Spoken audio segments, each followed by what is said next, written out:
Wow. Sam, I'm a newspaper guy, and it says Twitter accepts Musk buyout deal for $44 billion. Yes. Can we start? Yes. Okay. So Elon Musk bought Twitter. Okay. So he bought Twitter, but now he's saying, what does that mean? He says he wants to authenticate humans. So it could be something as innocent as, more protections against spam robots, which is what he's saying. But it could also be something more if you know who Elon Musk is. So again, Musk gets Twitter for $44 billion. A lot of people had mixed reactions. Overwhelmingly, liberals were extremely unhappy. A lot of the progressives were extremely unhappy. They say, oh, they're going to be anti-vaxxers. There's going to be all these people. The conservatives and a lot of the libertarians were like, yeah, Elon, stick it to them, stick it to the liberals. And it's just so predictable that, these people would just both of them are idiots, in my opinion, because their reasons aren't real. They're not pragmatic. They're not based in reality. So according to Reuters, April 25th, Elon Musk clinched a deal to buy Twitter Incorporated for $44 billion cash on Monday in a transaction that they say will shift control of the social media platform populated by millions of users and global leaders to the world's richest person. That is something you do have to remember. This is the world's richest person. And the company, of course, is 16 years old. They're saying it's influential public square. But if it was really a public square, it would be a public square. It wouldn't be owned by either the government or the world's richest oligarch. And Musk says one of the reasons why a lot of libertarians and a lot of, free speech people like him is because he says he's a free speech absolutist. And he has been critical of Twitter's moderation and the control of the corporations. So a lot of people are hoping, right, that this will mean less control, that banned accounts will come back, that it's going to be so much better because maybe Trump will be back, although Trump has said he doesn't want to come back. And this is why a lot of conservatives are saying, this is great, while a lot of the political activists on the quote unquote left are saying that, this is bad, hate speech is going to come back, you're going to have white supremacists everywhere. They're ridiculous. Their reasons for hating this are ridiculous. What are you talking about? Sean King had every reason to shut down. He came back. No, he didn't, did he? He did come back. Yeah. I don't have it with me, but he came back. He's one of those, So, but this is the key point here is slide 9 is that Musk move proves that billionaires keep buying control of influential media platforms, right? If you guys recall, Jeff Bezos in 2013 acquired the Washington Post. I've been a long, staunch opponent to Jeff Bezos, long, staunch opponent to Bill Gates. All of them are bad, in my opinion. All of them accessing more and more power over platforms and entities that affect the lives of millions of people. To me, that's bad. I don't care what policies they supposedly have, because this is one thing that I think a lot of libertarians miss is, I'll sit down and talk to any libertarian because I think we agree on war and we agree on, certain things like free speech. However, they miss, I think, Pasta, a large portion of the fact that this is a class issue. This is a class issue. It's an issue of the people, the regular, everyday people versus oligarchs. Because at the end of the day, even if Elon Musk does something good for speech, he's an oligarch and he's about his money. And at some point, that's going to come before whatever desire you want. And in regard to free speech, and for whatever reason, people have completely discarded that and somehow are okay to be at the mercy or the whim of a billionaire. And, a lot of the liberals who make this art, who are just hating on Elon for no reason other than they think he's going to, allow actual free speech. I think that's stupid. I think that's a dumb reason. My reason is because I don't think giving more power to either a government, a corporation, or an oligarch over things that should be the public, in the public square, in the public sector, and controlled by the public itself is a good thing. Well, we have a little bit of differences of criticism or differences of opinion, right? I don't think that mine is necessarily built upon the fact that he's an oligarch. I just don't believe that he's a self-made oligarch. I believe he was a chosen one. I believe that he is working with weapons manufacturers, that he'll do anything along with the state, that he's working hand in hand with the military-industrial complex. I believe that Starlink is being used right now for Ukrainian militias to fly drones, and especially the new drones that were given to them by the United States, which are these kamikaze kind of style drones, and they've given them bigger ones. I also believe that he made a tweet before that shows whose side he is playing with. Well, coup who we want to coup, deal with it. So I don't believe, just like I don't believe like Jeff Bezos is a self-made millionaire, who's Jeff Bezos' grandfather was one of the first directors of DARPA. Don't believe me, look it up. I don't believe that these people were self-made within a system. I believe they were chosen, and they have the appearance as if they're a free speech advocate or they're a self-made millionaire who just got lucky, whatnot. I don't believe that, and I never have. And it's not a conspiracy or a tinfoil hat. There's a lot of reasons to believe that Elon Musk is connected to some of the dirtiest people on this planet, and we will show that as we get towards the end of the system. So it's not just the money, it's where the money came from. So do you think that if he was a self-made billionaire, you would trust him more? That's a hard question. That's a hard question to answer. Hold on a second. Let me just pick that up. That's a hard question to answer because you'd have to see what a self-made billionaire was like. You know what I'm saying? I don't know if they exist unless they are dealing with the dirtiest, darkest ruling class people on the planet. You know what I'm saying? Right. I don't believe anybody would be allowed to have a certain amount of funds or freedom or buy platforms who's just a loosey-goose lone wolf fam. Right. So that's my honest belief. Sorry for cutting you off, by the way. No. I mean, that I asked that question because I don't think it's possible to have a self-made billionaire because billions and billions of dollars, at least the amount he has, are an unimaginable amount of wealth. It's just an unimaginable amount of wealth. And I think to call somebody a self-made billionaire is disingenuous at best and completely nefarious at worst, because there's no such thing. In order to become a billionaire, you have to exploit so many people. And to become the number one billionaire in the world, he didn't just exploit people, he exploited entire countries and continues doing so. And Absolutely. So to me, the idea of a self-made billionaire is antithetical to reality and the reality that we live in. So I think a millionaire is a different story. I think there are class traders, because $1 million, at least right now in the era we're in, is not a lot of money. And I think, for a lot of people it is. I'm not saying, oh, whatever, it's $1 million, but I'm saying when you're talking about large sums of money in like the economy we live in today, it's really not as much money compared to billions and billions of dollars. And so there are differences, unfortunately, in this system where, you can look at it from a purist perspective where you're like, oh, all millionaires are bad and billionaires, but to me, it's a billionaire in the system we have today, or a multimillionaire, are entirely different than somebody that is perhaps able to be a class trader and does whatever they can for their money. He has so much money that he could have ended homelessness in the world. He could have done so many things for so many people, yet he hasn't done it. Because the majority of the money he's made of his wealth has been obtained through government subsidies. And that's just the bottom line. You can't, you know what I'm saying? It's government subsidies. And when you look at what really is money is control. They're not going to allow some lone wolf guy out of the blue who's like, hey, to have that much control and power. These people are chosen. These uber wealthy, the billionaires that you talk about, fam, they are chosen. They are not self-made. And that's the whole thing. That's the whole pipe dream. Right? That's the we used to call back in New York, the pipe dream, that you think you can become the wealthiest man on the planet just by your own actions and what you do if you're good at business and whatnot.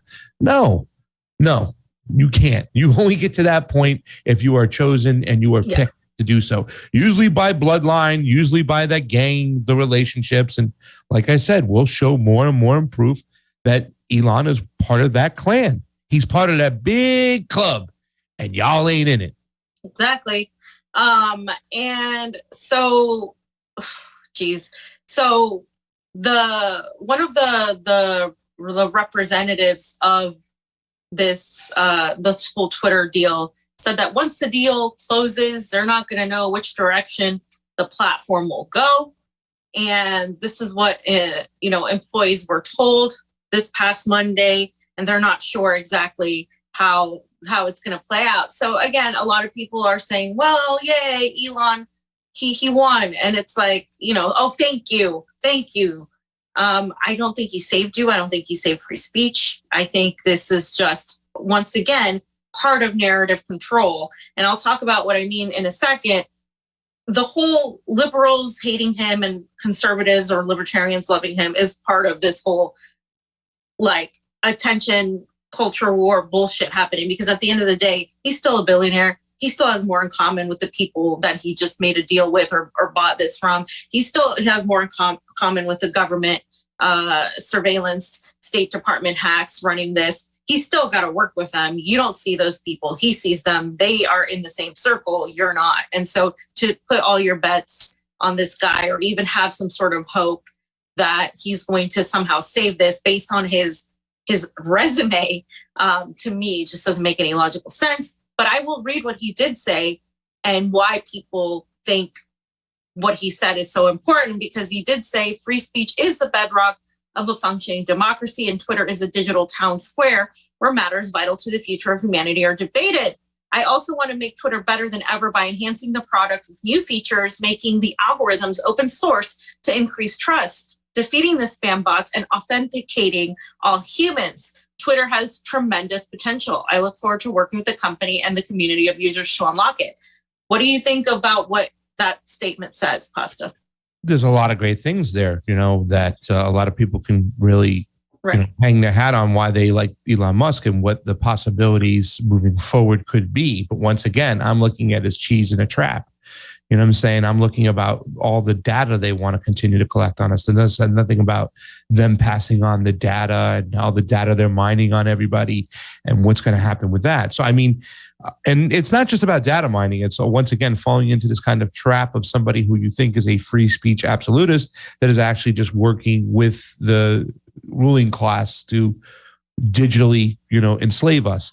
So even though it sounds like a great idea, and I noticed that, Neera Tanden made a tweet the other day about the whole, hey, I just lost a bunch of followers because they said now that they're about to eventually hand the keys over to Elon Musk, it's going to take some time. But once they do it, they've already started pulling the plug on the bot farms. So it seems very synchronized, everything that's happening at once to try to lull people to come back in. But I'm very suspicious of it. I mean, but don't get me wrong. If you're going to make algorithms open source on how they take people down and whatnot, I mean, that's a step in the right direction. So, I mean, I don't know if he's telling some simple truths right now, but there are a lot of things that we have talked about that if we wanted to, and don't get me wrong, fam, I think a lot of times when I think about Twitter, what should be done with it, should it be part of the public square? I get very nervous of what government will do if they're running it as a utility. How will they, use it, whatnot? But the first step is correcting the algorithms and getting in an open source system where free speech could thrive. So I think he understands what buttons to press. I just don't necessarily trust him. Yeah. So I had a lot of problems with what he said.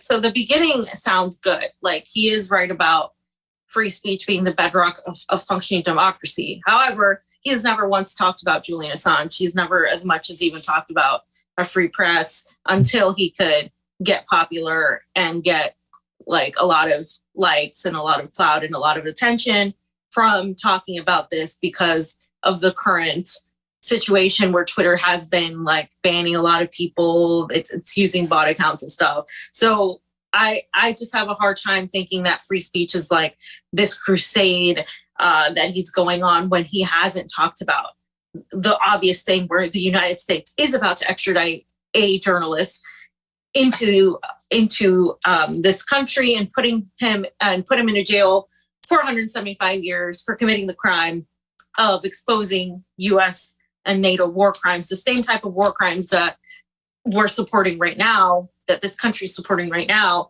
And he hasn't said a word about that. He hasn't said, oh, let me use my wealth to help. He hasn't done any of this. And to me, that is one of the things that will destroy free speech. I mean, at least at the sense of the free press, because it's an attempt to insert international jurisdiction on an Australian journalist who's not even, he's not even American.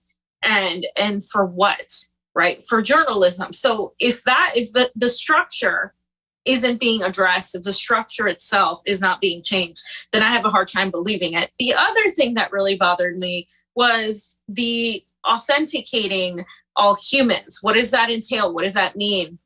You can go on to the next slide. Yeah. This is from Ice H Farmer. They said the $44 billion question is this: how does Musk intend to authenticate humans on Twitter? And at that price, hey, what else can I do with my new Musk digital internet ID? Is it biometric?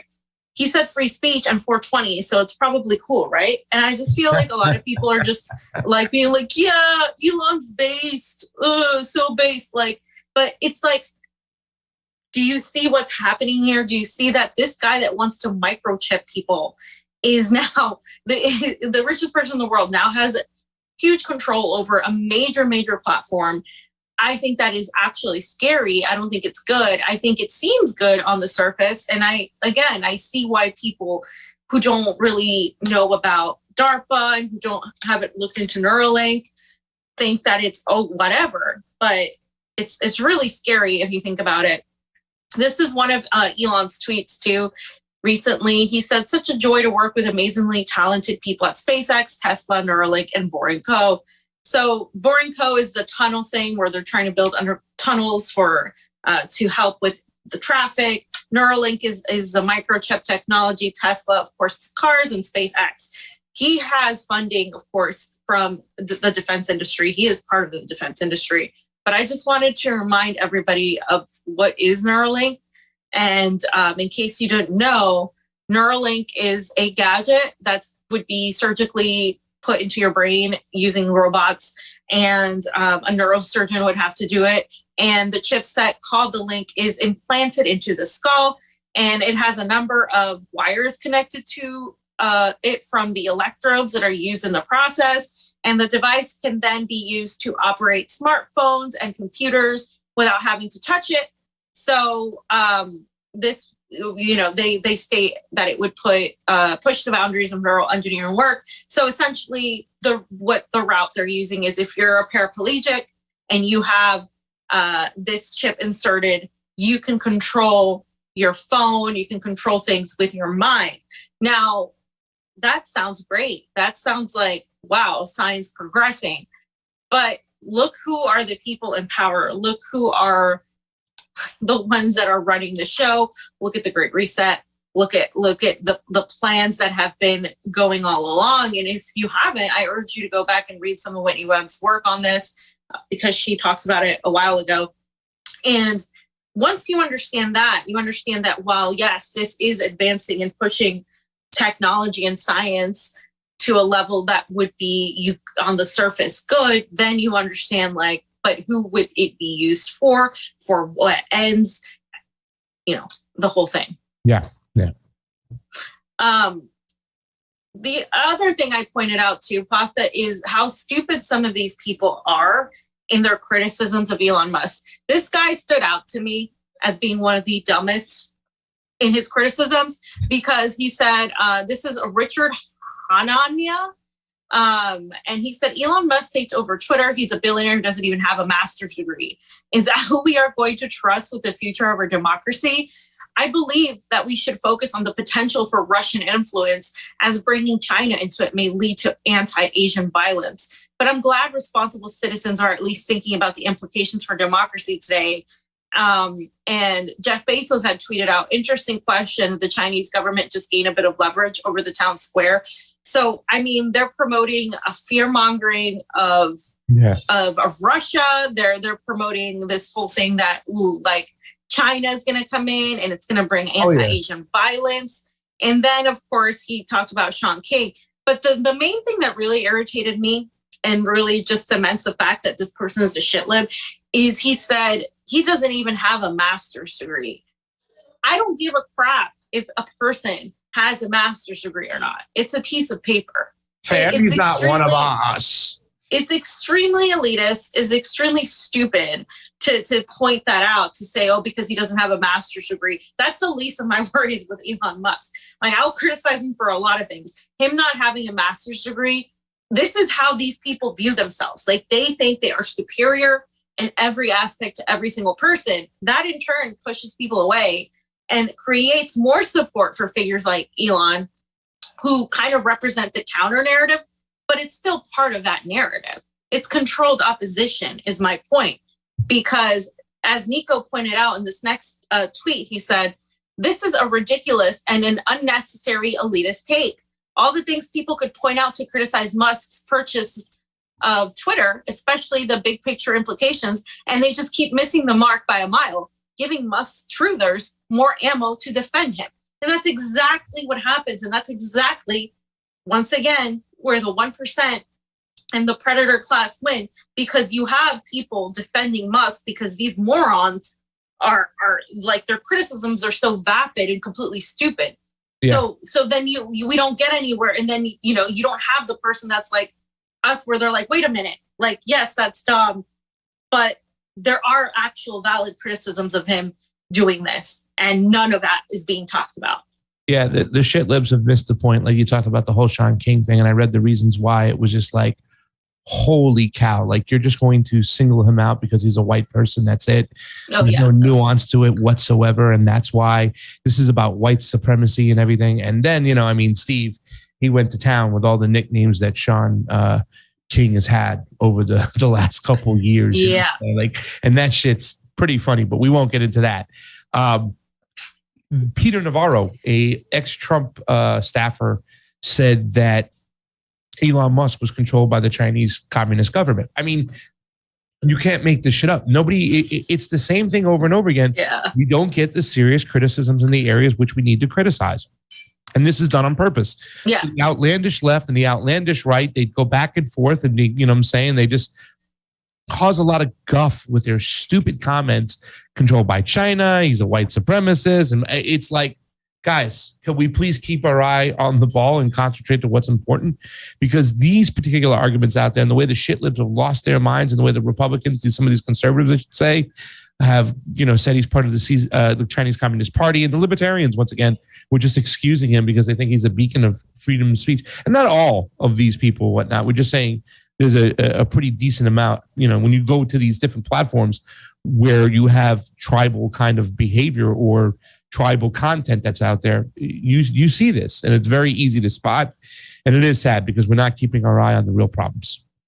Yeah, and that reminds me, I forget who put it up on Twitter, but they were like, oh yeah, so like the liberals are willing to give up their autonomy and their privacy and their bodily autonomy, I think she said, for health, right, and for the greater good, and the conservatives are willing to give it up for technology.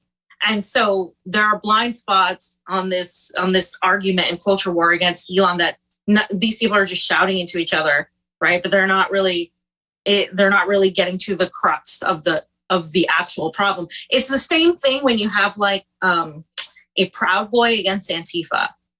Like, it's the same type of just shouting into the void, and there's no progression to it.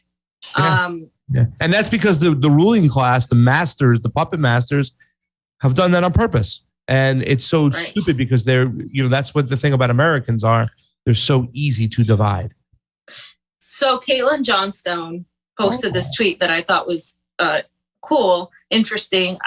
Billionaires coming to the rescue only happens in movies and comic books. You're as likely to be saved by Elon Musk as you are by Bruce Wayne or Tony Stark. And I agree with this because I think there's still that huge portion of the United States where we have lived with Marvel movies, we have lived with superhero idolization, and they apply that to their political, ideals, whether it's Bernie Sanders, Donald Trump, Elon Musk, whoever is going to come and save them. And again, it's not going to happen. It's just not going to happen. This whole thing where somebody's going to come in and do the right thing and you get to idolize them. That's one of the reasons why there is no organizing movement really. And the ones that are vilified, because people tend to make heroes out of figures and ideas of who these figures are rather than who they actually are and what they can actually achieve. Yeah. And I just thought, that funny, was my point. Ma'am. Really quickly, because I just while you're there, like the whole, what I'm saying, I think one of my beefs, or one of my, I don't want to say beefs, but one of the things I strongly disagree with the defeat the mandates rallies was the mentality of, it's God's going to save us, the religion right now, you know what I'm saying? And I have no problem if you be with your religion, you be having faith and being close to God and whatnot. However, I'm not going to rely on him to save me, okay? Because that's just a long shot. We're humans. This is a human problem. It's going to be on us humans to save ourselves. There are no heroes coming to save us. We have to save ourselves. Right. End of story. Go ahead. Yeah, no, and that's all the same thing. It's like it stems from this sense of idolatry of these entities, whether it's a sort of God that will save you, whether it's, something out of this world that will save you. And that is because it's a need to relinquish control, because in case it doesn't happen, then it's not on you. And that's psychologically what we have been programmed to do, to be at the mercy of whether it's the government, whether it's a political figure, whether it's a celebrity. Look at just how much attention the Johnny Depp and Amber Heard trial got compared to all the things happening. And we're not even going to talk about this today, but like the burning of these factories, food areas, the fact that, what's happening with the global pandemic treaty, what's happening here, the underlines of the war with you, the proxy war with Russia via Ukraine, all these things, like that is by design. So Franco nailed it too. He said, if you all want Twitter to be free of censorship, then you should all advocate for it to act as a public town square. You can put it up as 18. Then if you want Twitter to be free of censorship, then you should advocate for it to act as a public town square, not for an oligarch to own it. So there you go. And that should be, I agree. I mean, it's just, that's what it should be. And of course, I just wanted to put this old Elon tweet up that he hasn't really committed his word. Somebody said, hey, Elon, I heard a bunch of people are saying there's no way you could help get clean water to Flint, Michigan. Said you wouldn't be capable. IDK. Elon Musk, please consider this as a commitment that I will fund fixing the water in any house in Flint that has water contamination above FDA levels. No kidding. That hasn't been done. Flint still doesn't have, clean water. Is it on him? Not really. But when you're the richest person in the world and you say something like that, could you actually do something? Yeah, you could. And that's just, and yes, to the people that are like, well, it's not his problem. When you get rich like that, especially by exploiting these third world countries, Africa, the continent of Africa, Bolivia, and, nations in the global South in general, you do yes, people expect you to get back to society because you're hoarding wealth and you're hoarding a lot of things. So I don't know. There is a different thought process on that. There are people that are like, no, if you do it, nobody does it independently though. And that's my issue that I have with a lot of libertarians, where they're like, no, but that's an individual. He did it himself. No, he didn't. And that's an argument I will have with them any day. We missed the photo. We didn't miss it yet. Number 20 there, Ross. Number 20. So, bam! It's a big club. Somebody said the last time Elon was this close to something that's 16 years old. So just reminding you guys, I mean, he got mad because he started blocking people who would post this picture a while ago. So I thought that was funny.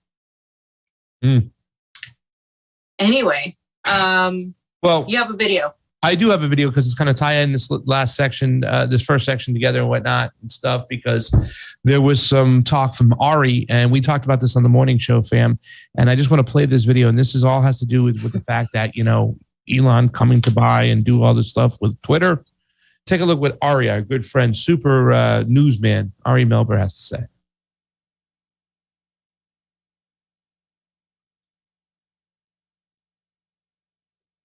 You own all of Twitter or Facebook or what have you.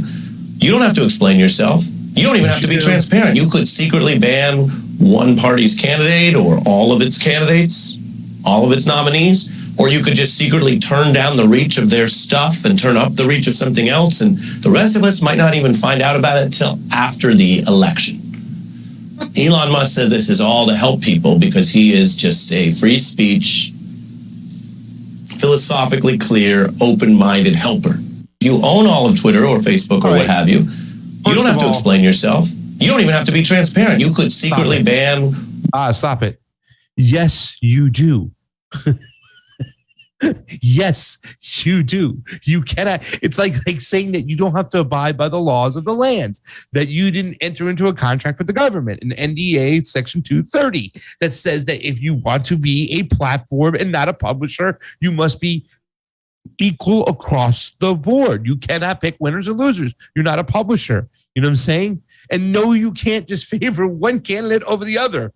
You cannot do that. And this is what's going on right now, fam. That's the funny thing. Everything he was talking about, like, oh, you could just do this. Like, no, that's what's going on right now, asshole. That's what you've been doing. And you've been doing it illegally because you have certain protections as a platform in which you agreed into an agreement. You've entered into an agreement, and there's public easements. There's all these other things. It's like saying, if I have a private company, fam, can I have a fountain that says whites only? A water fountain that says whites only? No. We have laws of the land, and you must abide by them. But people haven't been abiding by those laws, though. They haven't. Like, they haven't been held fucking accountable, especially because they're so the government has merged with these technocratic entities. And what is that, fam? What do you mean? That's fascism. But what I'm saying is, he can say that. Well, you could buy Twitter and not do that. Yeah, he could because he's rich enough, Pasa. I think he's rich enough to not abide by that. But you're right. The government has literally been doing what they want to do via these technocratic entities to push out their narrative already. So what he's saying is, you're absolutely right, is already happening. It's just like not under the supposed control of this guy.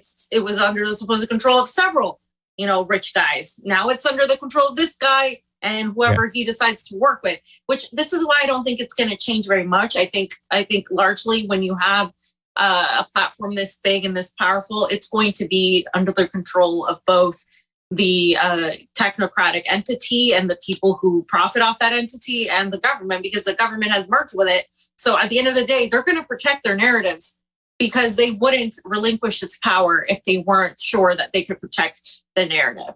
And, and this idea that he's just going to be the guy to just bring it down and bring them to heel, as Hillary Clinton would say, is just, to me, very, very naive and just outright dumb. Let me say this much. The reason why the shit libs are losing their mind and getting all pissed off is because they are pissed off that their team, who's had the authority to censor the people that they thought, their morality, their high grounds and their ivory towers and stuff that they've been able to sit in, that my team is the moral authority, that might be taken away from them. And, Sean, what's his name? Yeah, he explained a lot of that and stuff like that. Oh, so with Elon Musk, we're going to allow this to happen and that to happen, and white supremacists are going to be able to do this and not, stuff like that. They want still more censorship than there's already there right now. They want the continuing of the censorship that's happening right now to continue to happen. They see nothing wrong with it because they believe it's done to fight racism and sexism and foreign entities and whatnot. So they're quite okay with the censorship that's going on. They fear for 1 second that Elon Musk might change that dynamic, And now they're not with the team that's doing the censoring. That's why they're shitting their pants. Now, none of that is true, but that's why they're shitting their pants, because the fear that they might lose control of what's happening. The moral high ground. Might. Yeah. They might, though, because that's the thing. It's all about the culture war back and forth. Because let's say if Elon and the libertarian/conservative contingent gets it, and somebody puts out something about, let's say, the liberals put something about, trans something on something. Guess what?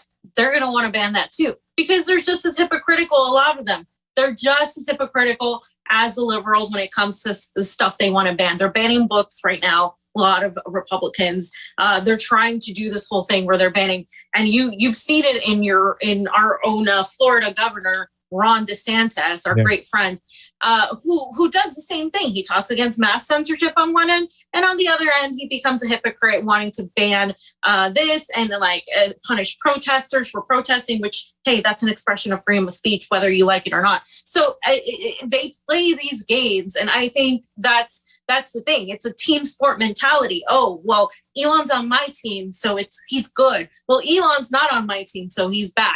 They're made to hate Elon or love Elon. On either end, that mentality is wrong, because you're completely leaving out the reality of who he is, what he can really do, and the other real reasons to criticize him, and not just, be obsessed with him in a positive way or a negative way. Good points, fam. Anyway. Good points. And I think we should just leave it at that too, as well, because you are right, though. I watched a lot of those hearings, and a lot of the establishment Republicans, they wanted more stuff to be banned from Palestinians, Iranians, and Chinese, of course. They wanted those words to be silenced. And it's still censorship. It's just who you're going to censor. Like you said, with the whole Elon Musk, it's their team's not doing it. So that's what they're scared shitless about.